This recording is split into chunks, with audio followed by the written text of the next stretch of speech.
to another edition of the Firmware Update, your PlayStation podcast for all the news, reviews, and everything else under the Sony sun.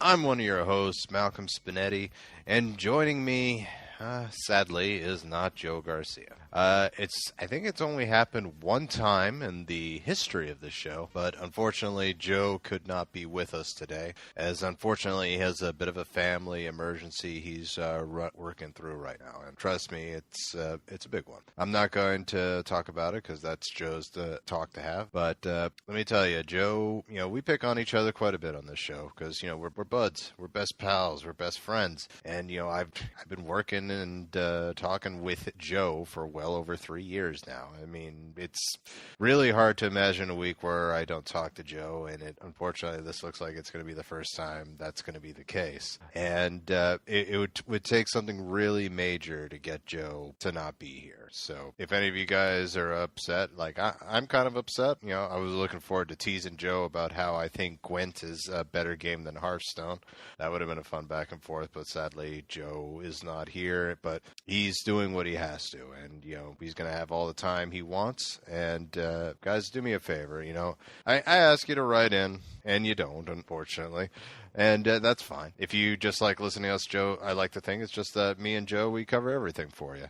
But I know you're out there. I mean, last time I checked, we were like number 30 as far as video game podcasts go. And that's out of 1,000. So somebody's listening. So if you do one thing for us here on the show, if you guys have a Twitter account, look for Joe at Wons23. That's WONS23 all together. And just tweet him a hug. And just let him know that you're there. He could use it right now, and God bless Joe. I love him to death. So I hope he, I hope he walks away even stronger than he was before. So that was a kind of somber opening there. Sorry, but it needed to be addressed because, Joe's not here. So, but don't worry. We hope he'll hopefully be back next week. So, and I'll apologize in advance. This means that you got me all by my lonesome here this week on the show. So I'll once again apologize in advance. It's been a weird week for me in podcasts because it seems like all my pals are dropping. Joe had this going down, and then Let's Talk Then, which is a podcast that I've sort of helped. I've sort of become a big brother for, at least I feel. They're on iTunes right now. You can hear me on a few of the episodes. I think I'm on 2, 8, and 10 most recently. And it's a fun show. We just talk back and forth. We talk a bit about professional wrestling, but we talk about like other stuff too. So check that out. But the host of the show, Fro, is going to be disappearing for 3 weeks as he's got a vacation in Germany. So I don't know how this happened, but probably because I'm a nice guy. But he needs somebody to run the show as he couldn't do it from where he was. So I was like, I guess I'll do it. So I've got that show now on top of not only this show, but Slam University too. So yeah, my life is going to be busy for the next couple of weeks. But I did get some exciting bit of news from my job at AT&T as I found out I'm going to be one of the very, very few who's going to be getting an iPhone 6 as a work phone. And for those of you who don't understand why that's a bit of a big deal, iPhones aren't typically given as work phones anymore because, let's face it, Apple phones don't really need employees' helps to be sold. If you're an Apple lover, you're coming in for an Apple phone. No ifs, ands, or buts about it. You don't even care if the AT&T associate's using it. So it's rarely not done. However, I was selected for an Apple Master program, which hopefully leads to some good things for me. And one of them is I get an iPhone 6. So keeping my fingers crossed. I'm hoping things go good. And I hope next week is much better than the plethora of terrible news I've been hit with left and right. But anyway, I won't keep you guys any longer. Going to be a short show as we'll just do the news and head out. So without further ado, let's take it to the news.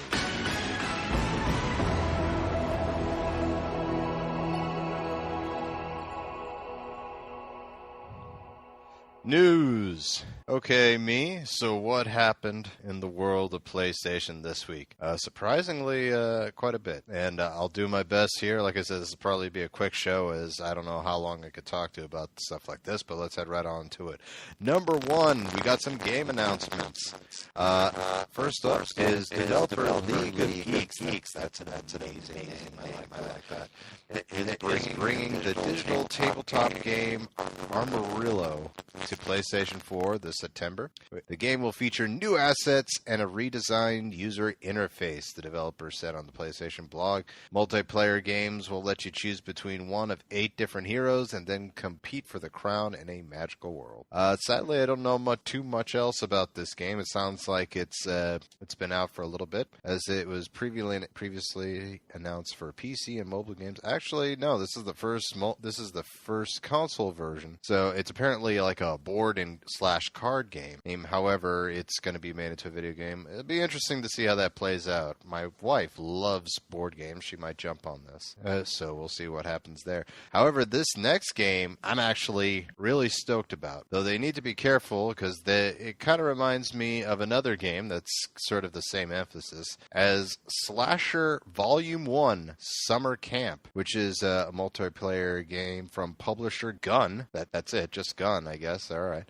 They released some screenshots and details for this game, which is an upcoming asymmetrical multiplayer game inspired by 1980s horror movies. Hey, I'm just reading it. It's coming out to PC, Xbox, and PS4, and essentially it's kind of like Evolve in a sense, where a group of players control several teen counselors in this summer camp, while one other player is the killer. And the killer utilizes the environment to increase mobility and an arsenal of weapons to hunt the other players across the seemingly tranquil Camp Forest Green. He or she will then be able to harness the environment of the camp to use against the teen counselors. A concept reminiscent, of course, of, Friday the 13th, most obviously, and be able to do murders like the sleeping bag kill from Jason in Space. That was Final Fantasy. That was Friday the 13th, Part 10. Or the gory bathroom face mirror smash. I think they need to be more descriptive. He's done that a few times. But anyway, the counselors are a group of 6 to 7 players relying largely on stealth and evasion to survive. The teens will need to monitor the level of noise they create and search for weapons to fend off the killer while locating escape vehicles. The counselors can work together as a team or split up to tackle the situation alone, and the creators promise both paths have risk and rewards.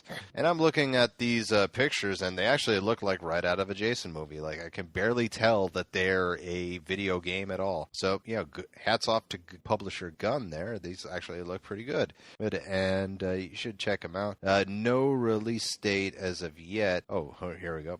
Beyond the presence of these iconic locales, the developers promise to invoke the spirit of the 80s slasher flick by simulating the low-budget lighting and equipment conditions used to create these movies. The game engine is being designed to replicate the grain, color, and blur typical of a cheap film recording or subsequent VHS transfer. So I guess there'll be tracking in this game, which is always fun. Maybe I'll have to hit the PS4 in order to get it to work right, or the picture goes away. Who knows? But this is a very interesting concept. I wasn't tremendously into Evolve, but I guess if you just tweak it just right, it'll be okay. This doesn't look, it's sort of the same concept as Until Dawn. This seems like it's different enough from that, Until Dawn is more of a single-player experience, while this is multiplayer. So it's a shame they couldn't team up and just make one big game. I think that would be fantastic. But yeah, that's Slasher Volume 1 Summer Camp. No release date as of yet, but keep an eye out on it. All right, now let's head into some news here. First of all, God of War 3 is getting a remastered version, as we've talked about here on the show. It'll hit shelves on July 14th, and those invested in it, there is actually a pre-order bonus that you can get with it now. As bloody heck. All right.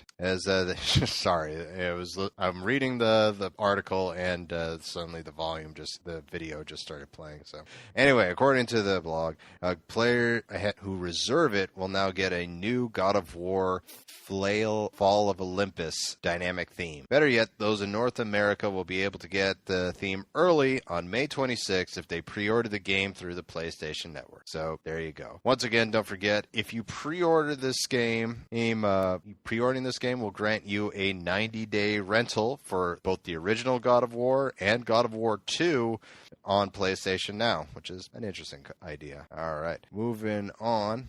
So I think this would have been a fun one to talk with Joe, but as you know, we like to talk about wrestling, and for you guys, we've done a fantastic job, I think, in bringing that down and making it less of a problem here on the show. However, we do have to report it when a wrestler is involved in a video game. Samoa Joe, famous for quitting TNA and recently shocking the world by appearing on NXT, has announced that he is voicing a character in Telltale's Game of Thrones. Yes, you heard that right. Oh wow, they put a Samoan name here. I am going to try my best to pronounce it, but no promises.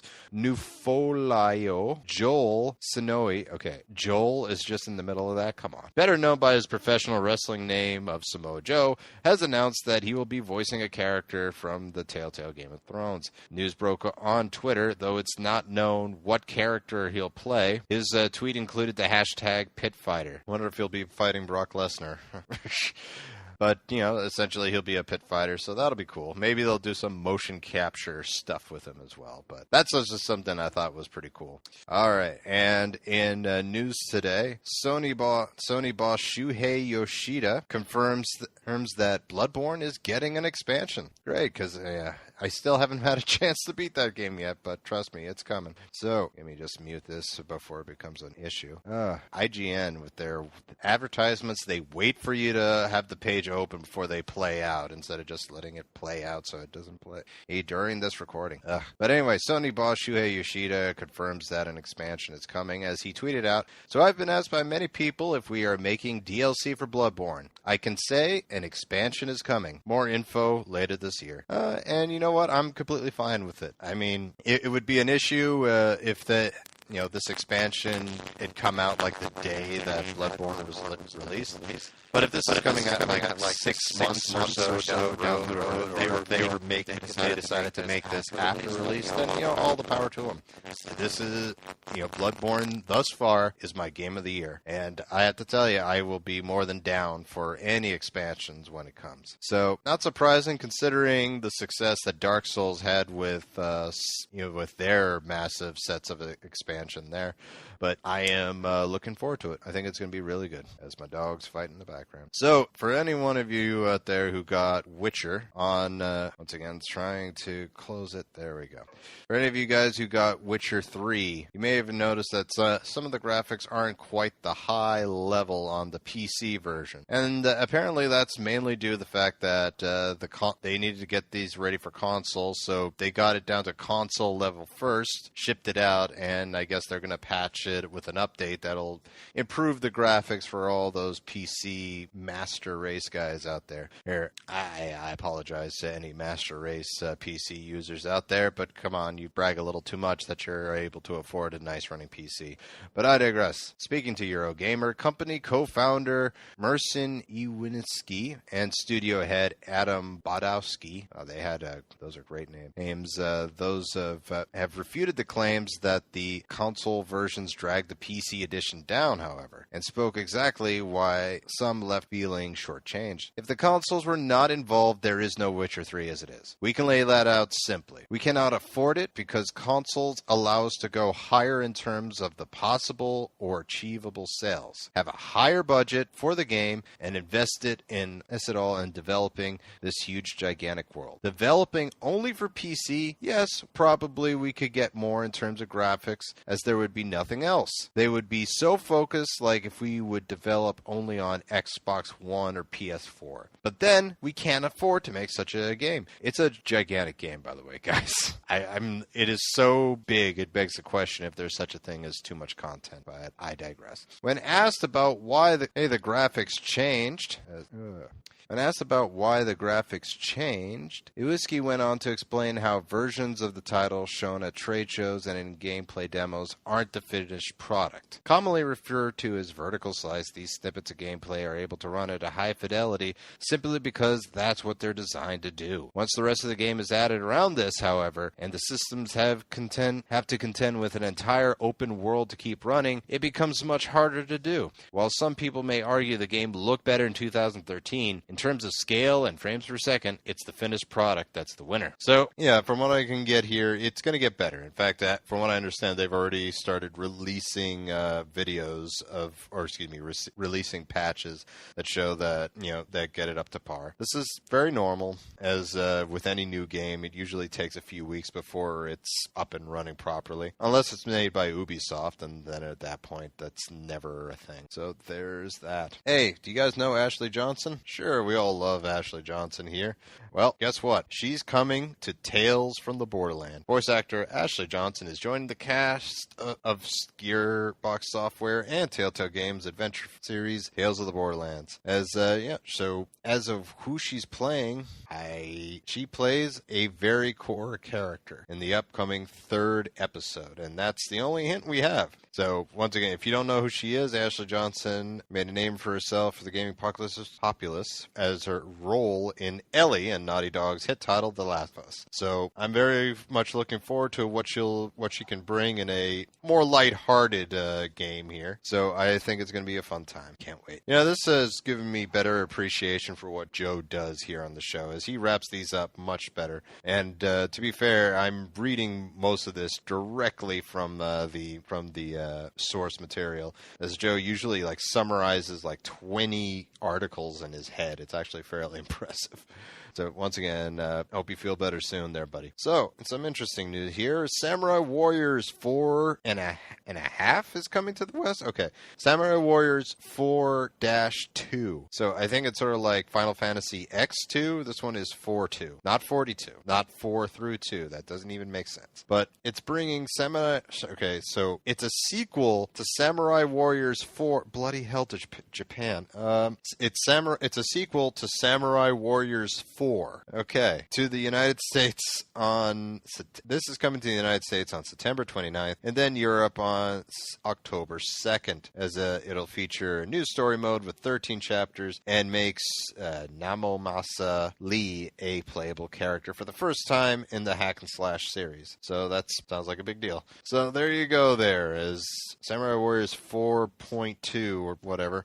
That's coming out September 29th. All right, and something a little interesting here. Sony files trademark for The Player, as Sony Pictures Entertainment has filed a new trademark for something called The Player. The trademark, which was filed a few days ago on May 18th, appears to be tied to both downloadable electronic game software as well as entertainment services in the nature of a dramatic television series. So, no other details are revealed at this time. Now, could this be a TV show and a video game, I wonder? Because, from what I understand, Sony had quite a bit of success with doing a TV show Powers. So maybe they're thinking, let's have our cake and eat it too. Let's make a new TV show and make a video game for it, which could be either really awesome or really depressing, depending on how well it's done. Or if they decide, let's hurry up and push the video game so it gets out soon. So we'll see how this goes, but should be interesting. I personally thought this was going to be a documentary when I saw the title, but we'll see. It reminds me of this manga that's currently out called The Player, where this kid just wakes up one day and realizes everything he does levels up. He sees that he basically realizes he becomes an RPG character, and everyone else around him is an RPG character too.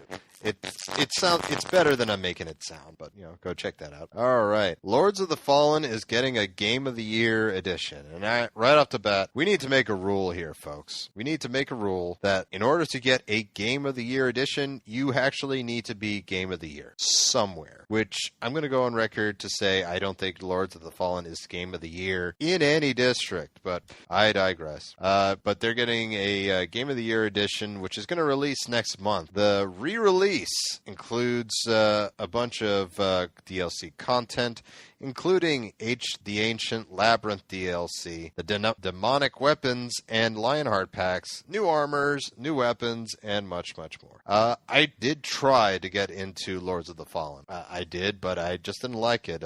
I couldn't get past the hit detection. The bosses were very I mean, Bloodborne and Demon Souls and Dark Souls, they all have these like memorable, epic boss fights, and every boss was like, this knight, the knight with a sword, the knight with a beam, and like I couldn't get into it, and the main character didn't grab me either. But apparently the game was pretty successful. They got a sequel announced, and now they have a game. They actually won Game of the Year somewhere. I don't think they won Game of the Year somewhere, but they got a Game of the Year edition, so it's got to be worth something there. Hey, in case you didn't hear about it, Disney Infinity 3.0 is coming out, which I guess they're going to do this Disney Infinity thing like every year. There's going to be an update. Not like a firmware update, but oh well. So this next one is actually going to focus on, unsurprisingly, Star Wars. As, let me read here, but yeah, there's going to be all the Star Wars characters is rolling out. So the first piece is called Twilight of the Republic and focuses on the prequel trilogy and the Clone Wars cartoon. So yeah, the Clone Wars, that was pretty popular and it's still there. And we're going to have other parts of it, Rise of the Empire and The Force Awakens, though have not been released yet. So we're getting core story set pieces, and those will be explored in the game. As the Star Wars is coming out in fall in a 3-part rollout. So yeah, so you'll be able to play as all your favorite characters. Ahsoka, who apparently is going to be a big deal in the new series that's out. I see her game character, Anakin here, Yoda, of course, Obi-Wan, Darth Maul. Oh, that's pretty cool. So yeah, all your favorite characters, and I already saw Han Solo not too recently too. So yep, that's going to be the thing. And remember, me and Joe were actually talking about NBA 2K and when could it possibly release. Well, 2K came out recently and confirmed the release date as well as some pre-order bonuses. As players who pre-order NBA 2K16 will be able to play the game 4 days in advance of the release date, September 29th. Pre-orders will also receive 10,000 VC, that's virtual currency, with current gen and PC versions receiving 3 My Team Emerald packs, each with a guaranteed Emerald player, and last gen players receiving a My Team Gold booster pack with a guaranteed gold player and 4 additional gold items. NBA 2K16 will release on PlayStation 3 and 4 and Xbox One and 360 on September 29th in Europe and North America. So there you go. And for those of you who may have forgotten who's on the cover, it's actually one of 3 covers you can pick from: Stephen Curry, James Harden, and Kevin Durant. And as also reported, Spike Lee is apparently involved in the career mode, so this game is technically a Spike Lee joint. So there you go. Moving on, one of the games I'm really anticipating, and one that I joked was that slasher game we talked about was kind of riffing on, but Until Dawn.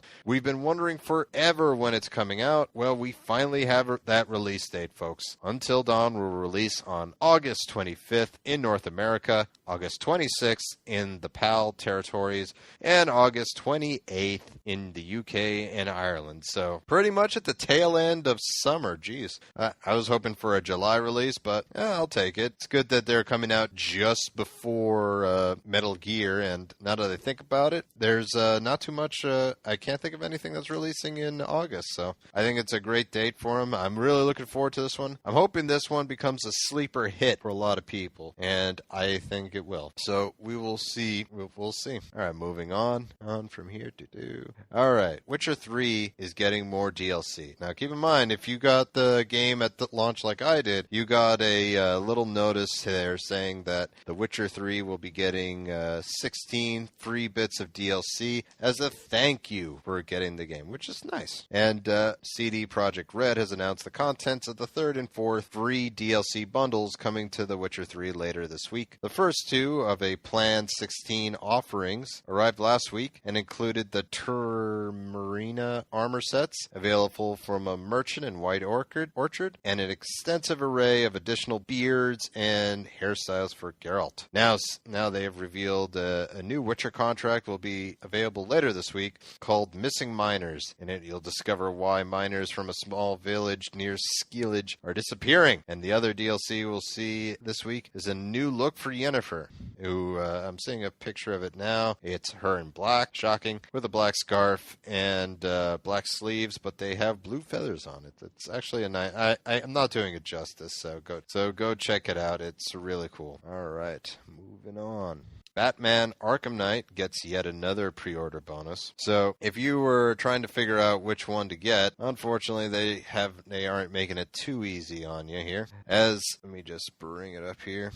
As Gotham's Future pre-order bonus was spotted on Steam, and it comes out in 2 skins. Batman Beyond for the animated series, and Frank Miller's Dark Knight Return. Wait a minute, what is this? Alright, so I grabbed the wrong one. This is embarrassing. But we did see the ones for PlayStation, as essentially we got the skin from a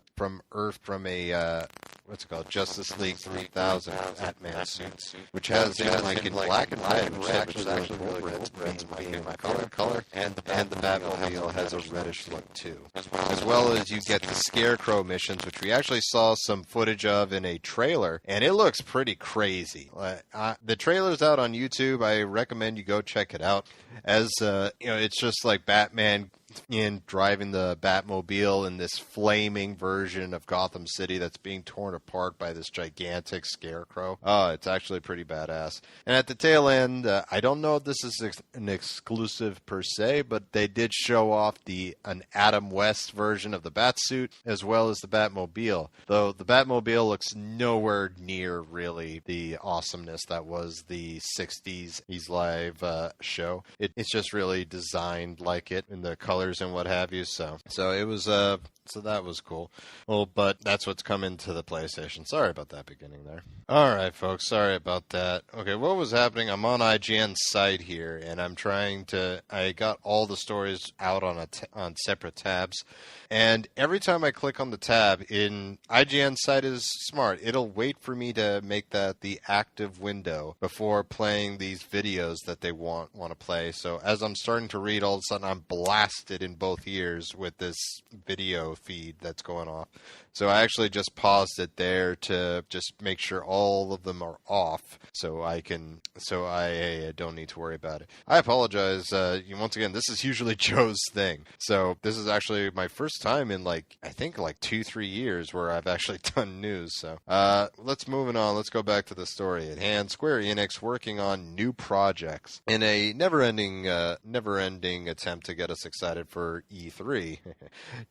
Japanese game developer and publisher Square Enix is currently working on new projects which promise to be both experimental and wholly unique in nature. I cannot discuss much at this time, but we are working on various projects and initiatives, including some experimental ones. Square Enix president and representative director Yosuke Matsuda said during the company's latest financial briefing. So far, we have created IPs for a wide range of platforms, including consoles, smart devices, PCs, and publications. Based on strength, we will actively work on creating new IPs in the future year. So it looks like Square Enix is trying to keep their portfolio pretty various. So good on them. I'm still very much looking forward to Final Fantasy 15, but I'll give them a chance. Maybe they can come up with some extra stuff here that'll keep me invested and what have you. All right, folks. Here's some big news here. Uncharted 4: A Thief's End. We were pretty bummed when they announced that the game was pushed back, but at the same time,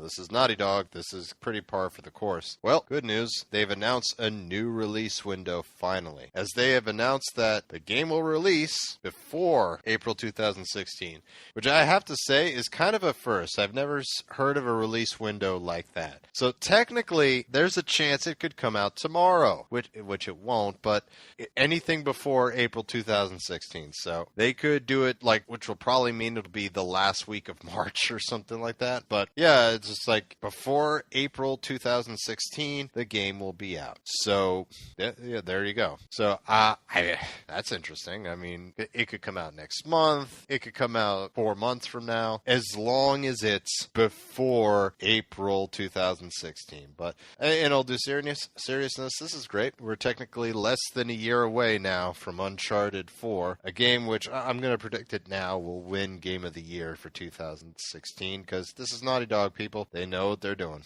All right, moving on here to, unfortunately, less happy news, as the BBC is investigating Sony's digital policy. According to Eurogamer, the investigation, which will form part of BBC's Watchdog program this evening at 8 p.m. BST, was launched following a complaint from a customer who was unable to get a refund despite Sony acknowledging that his PSN account had been stolen. Okay, that's kind of effed up. Writing on, a real forum by a NeoGAF, John Lepin explained that £40 charge had been brought against his PSN account from a PlayStation 3 he didn't own. Although Sony did acknowledge that the purchase was very likely to be a result of theft and took steps to ensure that further fraudulent claims would not be made by Lepin's account, Sony still could not refund the $40 charge. And the following here is from the email sent to this guy's account by Sony. As Sony says, in relation to the transaction you recently flagged as unauthorized, our investigation concluded that the serial number of the console on which these transactions were made does not match the serial number of the console you provided to us on your original call. Regrettably, as stated on the PlayStation Network Terms of Service, we are unable to offer a refund for the purchases made on the PlayStation Store unless the content is found to be defect. Oh, come on, man. We have taken the appropriate action against the console which made the purchase, but unfortunately we cannot share the details of the console with you for security purposes. Wow, that's a real dick move, Sony. I mean, not gonna lie, I'm usually one of the first people to defend Sony when need be, but yeah, there's no call for that. I mean, you just showed that the guy that the account was stolen. I don't get it. All right. Our investigation concluded that serial. Yeah, this is all I said. This is kind of effed up. As Lepin would later say, it's not that big of a deal. I get it. Normally, I let shit like this go and put it down to bad luck. But the attitude of Sony was so appalling, it actually made me laugh. I genuinely couldn't believe some of the things they were saying, and it was just amusing. Like, yeah, it doesn't matter if the product wasn't defective. He didn't buy it. It's oh god. But it was at that point that Lepin got in touch with the BBC, and then Watchdog began its investigation of Sony's non-refund practice. Lepin discovered that his account had been credited. At this point, it was too late, however, and Lepin had sold his PS4. Oh, God. Lepin would later add, you can look at this two ways. Sony are all fine because, hey, they did refund me in the end, but you can view it as pretty bad as it took them 6 months, multiple phone calls, emails, and a TV investigation before they cynically refunded me so they could say the affected users have been refunded. We regret on TV when asked about it. Yeah, I got to side with Lepin here. I mean, number one, you lost Lepin and forever. He's probably off with an Xbox One as we speak right now. And on two, you probably just hurt yourselves here in England here. And Sony, you got to be careful. You're slowly but surely turning into Microsoft. This is what Microsoft would have done in the era of the PS3 or Xbox 360. Because they're so like, oh, we're so in the lead right now, we can't do anything wrong. Yeah, you can. Come on, dude. You could have given him his $40 back. Very easy. Dropping the buck. I know money is tight over there in Sony, but you could spare £40, man. Come on. I'm happy you got him his money back, but it's a shame. Lepin, the name PlayStation is now permanently etched in mud. But, he makes valid points on everything. All right. FIFA 16 introduces female footballers for the first time. Wonderful. Wonderful. Electronic Arts football/soccer franchise FIFA is introducing female players for the first time. There's actually a full trailer up right now on YouTube. The game will feature 12 international teams: Australia, Brazil, Canada, China, England, France, Germany, Italy, Mexico, Spain, and the United States of America, when the latest installment, FIFA 16, launches on September 22nd. Just as their male counterparts, female players will look and move like they do on the pitch when they represent their country. So that's cool, and that's something you don't think about too often in games like this. On these big sports games, you don't really see too much of a presence of female athletes. In fact, the closest I could think of is UFC, where Ronda Rousey and all the whole division is right there. But yeah, good on FIFA. Glad that unlike Ubisoft, they didn't think making female characters was that hard. So, awesome. This is a great step, folks. We're getting there. Baby steps towards giant strides. We'll have as many female characters and everything, so awesome. Speaking of female characters, Mortal Kombat X has announced the release date for the Tanya DLC. Now, remember back forever ago, Matt Boone, NetherRealm Studios, announced that there would be 4 DLC characters that would be released. 2, of course, being movie characters, 1 being the Predator, which I'm greatly looking forward to, and the other is Jason. Jason, who unfortunately doesn't talk during the intros, so it sort of takes away from the whole thing. But the rest are actually Mortal Kombat alumni, Tanya and Trimmer, but right now this is Tanya's time. As Mortal Kombat X, the character will drop on June 2nd for Combat Pack owners before becoming eligible for separate purchase on June 9th. So there you go. I don't know much about this character, but I'll be more than happy to jump back into the world of Mortal Kombat for her. Speaking of fighters, unfortunately not doing as well, Mortal Kombat Ultra Street Fighter 4 is suffering some issues, man. It released last week or last Tuesday, and everyone was really pumped for it, but sadly it's suffering from performance issues, as Capcom has released a statement on the Capcom Unity blog regarding various issues with the Street Fighter 4, and they're working on it, as essentially there are a lot of technical difficulties that are taking away from the experience, which is a shame, because they were looking to make a big splash with this game on PS4, but it's not looking as good here. So users have reported numerous issues with Ultra Street Fighter 4 after its launch on PS4 yesterday, or when it dropped. Problems include the Juri glitch, which makes a copy of her appear on the screen, as well as separate issues where fireballs are invisible, and Guile suffers a similar issue with his sonic booms. And this is apparently just the tip of the iceberg. So hopefully they get their stuff together, as admittingly, once again, and I hate to make this excuse, but it's only been out a week, and sometimes, unfortunately, this can happen with video games. Now, hopefully they don't pull a Drive Club, knock on wood. This is Capcom. This is Capcom, and this is their top most prized IP. So hopefully everything turns out well. All right, moving on. This is an interesting story. Sony is acknowledging 2015 PS4 first-party lineup is sparse. So during an annual Investor Day conference, PlayStation President Andrew House addressed head-on the lack of first-party games coming to the PS4 in 2015. Our first-party lineup is a little sparse, he says. So I think this places even greater emphasis on getting good third-party support. In March, Sony announced that Uncharted 4: A Thief's End was delayed until the first half of 2016. Another popular franchise, Ratchet & Clank, was also pushed to 2016, time to release with the upcoming movie. In regards to good third-party support, House said Sony still has an advantage because of our market share and because of our momentum. So interesting story there. It shows that, it's interesting that House and company acknowledge the fact that 2015 hasn't really been a banner year for PlayStation 4 exclusives. Though I'd argue we had an incredible experience with Bloodborne, one game a year.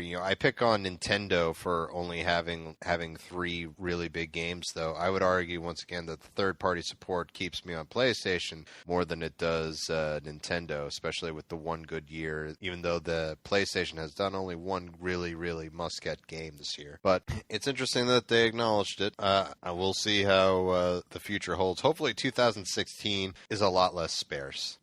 Moving on, for those of you who may not have heard, the E3 experience is coming to movie theaters. The tickets went on sale just yesterday of this time, so Wednesday, and you can get the tickets for free on PlayStation Blog. Once again, I'll see if I can put a link on the show for it, but you can go there, just type in your zip code. There's actually quite a significantly bigger amount of movie theaters that are playing this than I thought, or at least that I last checked. Like, when I first checked the list before, they said there was like one lone theater in Charlotte, but when I checked again, like one of the theaters down the street from me, it decided to play it, so me and my wife are going, so we're very excited. Once again, that's going to be for June 15th, and if you can, I recommend you go.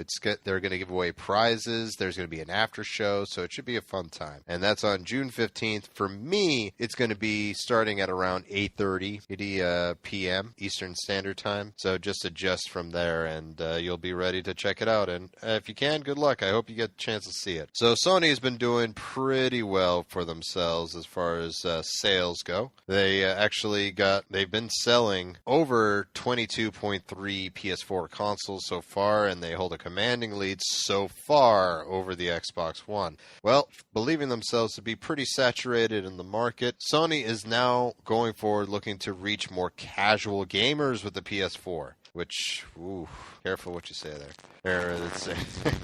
During its annual Investor Relations Day, Sony revealed its strategy for growing its gaming division, in which the company plans to acquire casual users while further strengthening the engagement of core gamers through relevant title offerings. And that is as corporate of a statement as you get. Wow.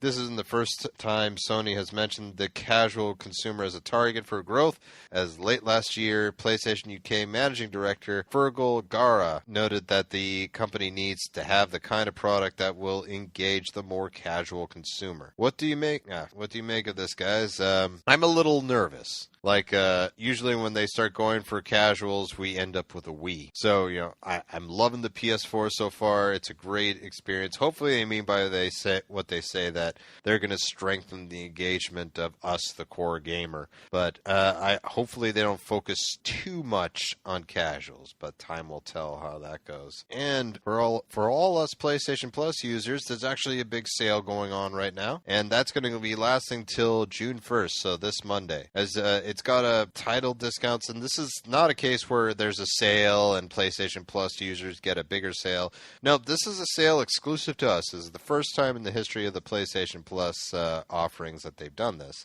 So we've got discounts on stuff like Bloodborne, The Order 1886, and Dark Souls, as you can get all three titles for $48.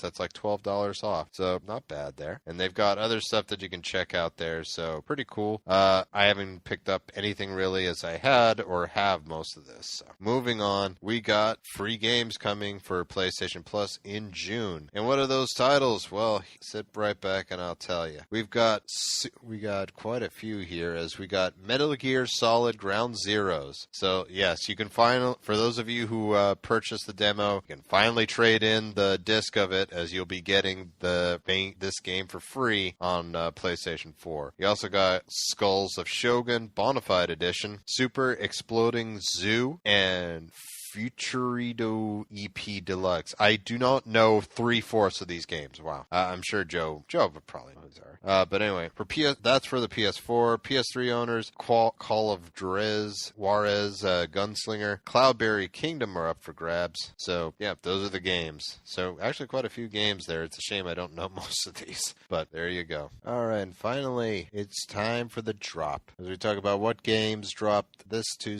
last Tuesday. Hey, as first we got Arcade Archives Crazy Climber on PS4, Arcade Archives Ninja Kid, Arcania The Complete Tale, Badland Game of the Year Edition, which has actually gotten quite a few great reviews here. That's a three-way cross-buy game. Is if you buy it for either PS4, PS3, or Vita, you can then play on all three. Invisimals The Resistance on Vita, Magica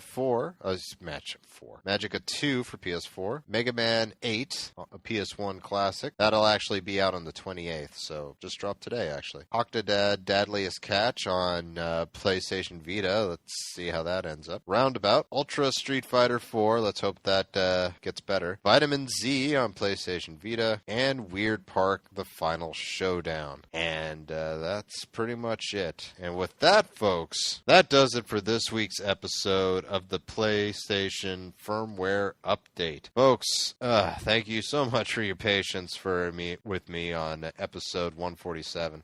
I'm not used to talking this much. I'm sorry. I mean, there is quite a difference between doing a two-man show and just talking nonstop. And my throat's dry. I've been coughing actually several times, and sometimes I just stutter because, I've been talking for several sentences now and I need the timeout. So, let's just say I miss Joe. I miss you, man. Come back. So that does it for episode 146. Folks, if you like this, if you like what you hear, well, God bless you. But if you want to subscribe to us, we're on iTunes. Just go to the podcast app on your iPhone device, or Apple device, and search for Firmware Update and just hit that subscribe button, and you'll have each and every episode, each and every week. And do us a solid, leave a 5-star review. It greatly helps out the show. As well as, recommending it to your friends and what have you. If you have an Android device, never fear. We're on a free app called Stitcher Radio, where you can find not only us, but pretty much every podcast you listen to on an Apple device. You can stream us right then and there at no additional cost. But if you like to be able to download, I recommend that you check out an app that we use called Pocket Cast. It's $3.99, but you get the ability to download as well as stream. It's quite great. Also, you can find us on Twitter at PSMalc for me, at Once23 for Joe, and at the Firm Up for the show. You can also find us if you use SoundCloud. You can get the latest episode right then and there. We're also on YouTube, where I'll post a video of the whole show right then and there. Also, we're on WordPress. You can find us at thefirmup.com. This is normally where I would ask Joe if I forgot anything, but for me, I forgot how much I really like having Joe on this podcast. So please, Joe, come back. You're definitely needed. And folks, that does it this week for the show. We'll see you next week.